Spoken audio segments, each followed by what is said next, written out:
بخاری شریف میں قبیلہ غامدیہ کی اس عورت کا تذکرہ موجود ہے جو خود آئی تھی، کوئی گرفتار کر کے نہیں لایا تھا، از خود آئی۔ احساس پیدا ہو گیا نا گناہ کا۔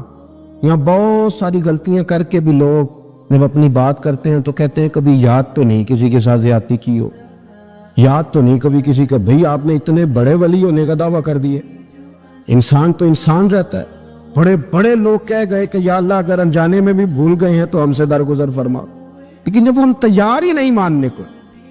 حضرت انس بن مالک کہتے ہیں وہ خاتون آئی، کوئی پکڑ کے نہیں لایا، کسی 14 دنوں کے ریمانڈ پہ نہیں اسے منوایا گیا، اسے وہ خود بخود آئی اور کریم محبوب علیہ السلام کے سامنے جب وہ کھڑی ہوئی تو اتنے درد سے میں نے کم لوگ روتے دیکھے ہیں جس درد سے وہ روئی۔ عرض کرنے لگی حضور میں غلطی کر بیٹھی ہوں، مجھ سے زنا ہو گیا، مجھے پاک کر گئے۔ تو محبوب کریم علیہ السلام نے فرمایا تو کیسے ثابت کرے گی تو نے گناہ کیا؟ یعنی مجرم کو ثابت کرنا پڑ رہا ہے کہ میں گناہ گار۔ یہ وہ کمال ہے کہ انسانوں کو احساس ہونے لگے کہ یہاں ہم غلط ہیں۔ جب اعتراف جرم ہوتا ہے، جب بیماری کی تشخیص ہوتی ہے تو پھر اس کا علاج بھی ہو جاتا ہے۔ حضرت انس بن مالک کہتے ہیں وہ عرض کرنے لگی حضور میرے پیٹ میں ناجائز بچہ ہے۔ حضور نے فرمایا جا جب بچہ پیدا ہو تو پھر آنا۔ وہ 8 ماہ کے بعد آئی، اس کی گود میں پھول سا بچہ تھا۔ حضور نے فرمایا واپس جا، جب روٹی کھانے لگ جائے تو پھر آنا۔ وہ 2 سال 2.25 سال دودھ پلاتی رہی، پھر جب آئی تو بچے کے ہاتھ میں روٹی کا ٹکڑا تھا۔ کریم محبوب صلی اللہ تعالی علیہ وسلم سے آ کے جب اس نے بات کی تو وہ درد سے روئی، کہنے لگی یا رسول اللہ 3 سال ہونے کو ہیں، میں نے گناہ کیا ہے، میں ساری رات سو نہیں پاتی۔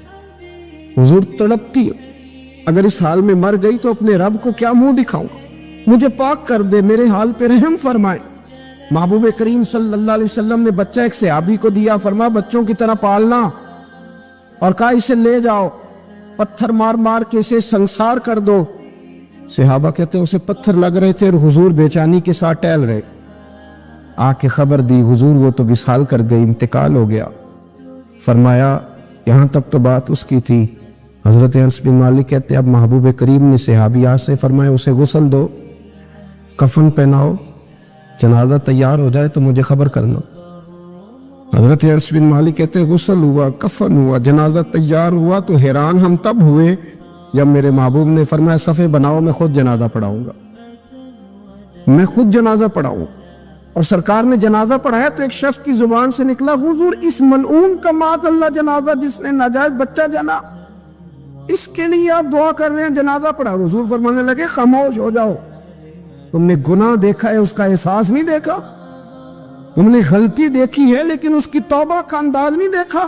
اور صاحب کنز العمال نے یہ لفظ نقل کیے ہیں کہ کریم محبوب فرمانے لگے اس نے تو ایسی شاندار توبہ کی ہے کہ اگر میں اپنی ساری امت میں بانٹ دوں تو اللہ سب کی مغفرت فرما دے گا۔ احساس جب پیدا ہو جاتا ہے نا اپنے دل کے اندر کہ یہاں میں غلط ہوں، ان العبد اذا اعترف ثم تاب تاب اللہ علیہ او کما قال نبی صلی اللہ علیہ وسلم، رواہ مشکات۔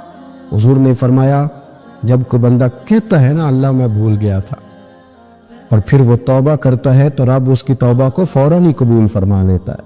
حضرت عبداللہ بن حذافہ جہاد کر رہے تھے، روم کے عیسائیوں نے گرفتار کر لیا، 1000 آدمی نے مل کے پکڑا، گرفتار نہیں ہوتے تھے صحابی، 1000 آدمی نے گھیرا ڈالا، گرفتار کر کے لے گئے۔ اور جب بادشاہ کے سامنے گئے تو وزیر کہنے لگا بادشاہ بندہ بڑے کام کا ہے، اگر ہمارے قابو آ گیا تو فائدہ دے گا، صحابی ہیں حضرت عبداللہ بن حذافہ، حضرت فاروق اعظم کا زمانہ ہے، اگر قابو آ گیا تو فائدہ دے گا۔ بادشاہ کہنے لگا کیوں، کیا خوبی ہے؟ کہنے لگے ہم 1000 آدمی تھے، یہ اکیلا قابو نہیں آ رہا تھا، 1000 آدمی تھے، اگر ہماری فوج میں شامل ہو گیا تو بہت بڑا جرنیل ملے گا۔ بادشاہ کہنے لگا کوئی مسئلہ نہیں، 2-3 چیزیں ہوتی ہیں بندے کو خریدنے کے لیے، خرید لیتے۔ بادشاہ کہنے لگا عبداللہ جتنی دولت تجھے چاہیے میں تجھے دے دیتا ہوں، میرے لشکر میں آ جا، معاذ اللہ اسلام چھوڑ دے۔